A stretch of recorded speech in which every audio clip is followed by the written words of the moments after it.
airspace is about to get a little bit more crowded.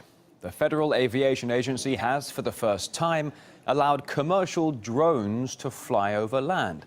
And that decision's come in for some criticism. Let's get more perspective now and speak with aviation expert Richard Woodward, who's also former vice president of the Australian and International Pilots Association. Great to see you today, Richard. When anyone mentions the word drone, certainly when it comes to being above civilian airspace, people start to get a bit nervous and jittery. Is it justified? Why?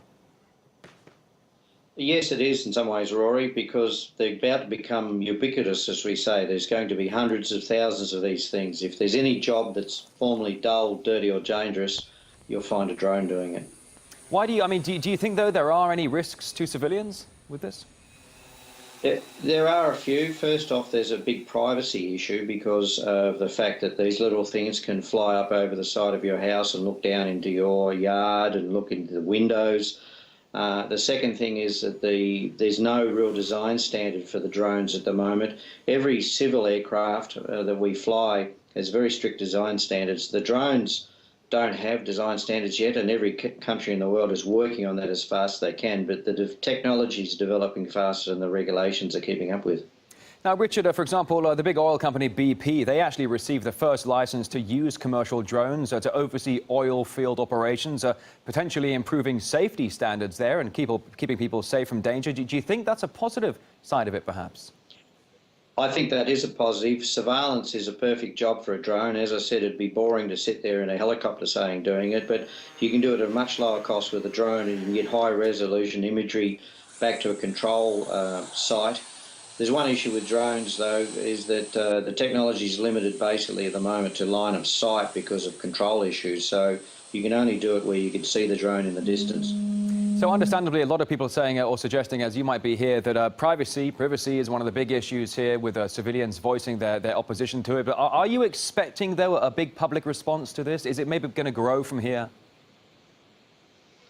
I think we'll see the future of drones growing phenomenally fast. It'll be one of the big industries around the world because there's any number of applications such as tracking and checking power lines, checking oil fields, as we mentioned, taking photographs of your house for sale, that's a favourite. Even making video documentaries, you don't have to have an helicopter now, you can just have a little 7-pound drone to do that. So the future is vast. The control will be the issue, otherwise we'll have them everywhere. As I said, you won't have a private moment anywhere in the world. Yeah, a lot of people already talking about Big Brother and its eye in the sky, keeping a close watch on all of us together. Is there anything apart from voicing opposition to this that people can do against it? Well, I think we've got to rely on the people in the industry controlling the development. One of the things is, for me, as an airline pilot, we could see in the future that we could have these drones, very large drones, carrying cargo, unmanned aircraft flying in the same airspace as people travelling in passenger jets. I don't think it takes a very long thought to think that perhaps that aircraft, as unmanned, should meet the same standards as the manned aircraft. In other words, it can avoid potential collisions, and it's built to a design standard so it won't suddenly come apart in the sky.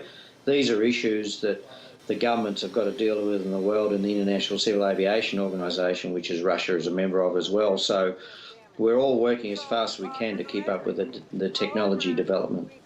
Richard Woodward, aviation expert, former vice president of the Australian and International Pilots Association. A great pleasure to have you on RT International today. Thank you for your time.